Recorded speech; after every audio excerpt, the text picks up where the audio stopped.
আসসালামু আলাইকুম সুপ্রিয় দর্শক শ্রোতা, বরাবরের মতো আবারও চলে আসলাম নতুন আরেকটি রেসিপি নিয়ে। আজকে আপনাদের সাথে শেয়ার করব ভেন্ডি ভাজি রেসিপি। আর ভেন্ডিটা আমি এভাবেই কেটে নিয়েছি, ছোট ছোট করে, দেখতেই পাচ্ছেন।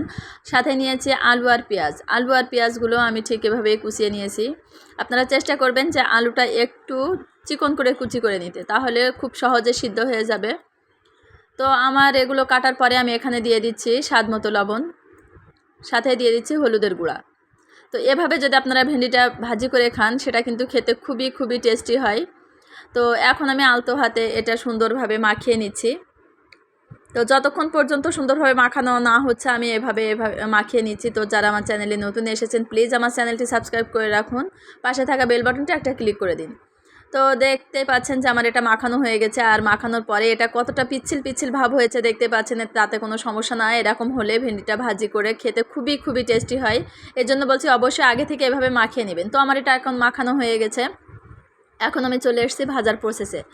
তো চুলায় একটা কড়াই বসিয়ে দিয়েছি। কড়াইটায় একটু তেল ছিল, আরও একটু তেল এখানে দিয়ে দিচ্ছি। দেওয়ার পরে সম্পূর্ণ ভেন্ডিটাই এখানে আমি নামিয়ে নিচ্ছি। তো দেখতে পাচ্ছেন যে এটা কতটা পিচ্ছিল, যে কিছুটা নাল নাল এখানে মনে হচ্ছে। তো এতে কোনো সমস্যা না, ভাজিটা হওয়ার পরে এই নালটা পুরাটাই কেটে যাবে। তো এখন আমি এটা নামিয়ে দেওয়ার পরে দিয়ে দিচ্ছি কাঁচামরিচ। তো আমি সবসময় সবজি বলেন যেটাই বলেন কাঁচামরিচ দিয়ে করি, তো ভাজিটা কাঁচামরিচ দিয়ে করছি। কাঁচামরিচ দেওয়ার পরে এভাবে আলতো হাতে নাড়াচাড়া করব যতক্ষণ না পর্যন্ত তেলের সাথে সুন্দরভাবে মিশে না যাচ্ছে। তো এটা মিশানো হয়ে গেছে, এখানে এখন ঢাকনা দিয়ে ঢেকে দিচ্ছি। তো অবশ্যই চেষ্টা করবেন যে কোনো ভাজি করার সময় প্রথম থেকে শেষ পর্যন্ত ঢেকে ঢেকে ভাজি করার জন্য। তো মাঝে মাঝে অবশ্যই ঢাকনাটা খুলে একটু নাড়িয়ে দিতে হবে, না হলে তলানিতে লেগে যাবে, পুড়ে যাবে। আর পুড়ে গেলে কিন্তু ভেন্ডিগুলোই বেশি পড়ে, তখন খেতে একটুও ভালো লাগে না। এই জন্য অবশ্যই মাঝে মাঝে এভাবে উল্টিয়ে দিতে হবে 2-1 মিনিট পর পর। আর এভাবে ঢাকনা দিয়ে ঢেকে দিব। তো দেখতে পাচ্ছেন যে এটা কতটা কমে গিয়েছে, ভেন্ডি প্লাস আলু দুইটাই কিন্তু অনেকটা কমে গিয়েছে। আমি এটা যতক্ষণ পর্যন্ত একেবারেই কমে না যাচ্ছে প্লাস ভাজি ভাজি না হচ্ছে ততক্ষণ পর্যন্ত রান্না করব। তো মাঝে আপনাদের দেখিয়ে দিলাম যে এটা কতটা কমে গিয়েছে।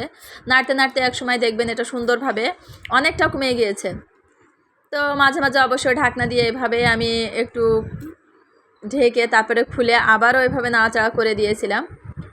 তা দেখে দিচ্ছি যে সবগুলো আলু এখানে কিন্তু সিদ্ধ হয়ে গেছে, কোনো সমস্যা নাই। আর ঢেকে দিলে কিন্তু অনেক সহজে তাড়াতাড়িটা সিদ্ধ হয়ে যায়। তো এ পর্যায়ে কিন্তু অনেকটা ভাজি ভাজি হয়ে গেছে। তো আরও কিছুক্ষণ আমি এটা নাড়াচাড়া করে একেবারেই যে নাল নাল ভাব সেটা চলে যাওয়া পর্যন্ত এটা রান্না করে নিয়েছিলাম। এটা আমার রান্না হয়ে গেছে। আল্লাহ হাফেজ।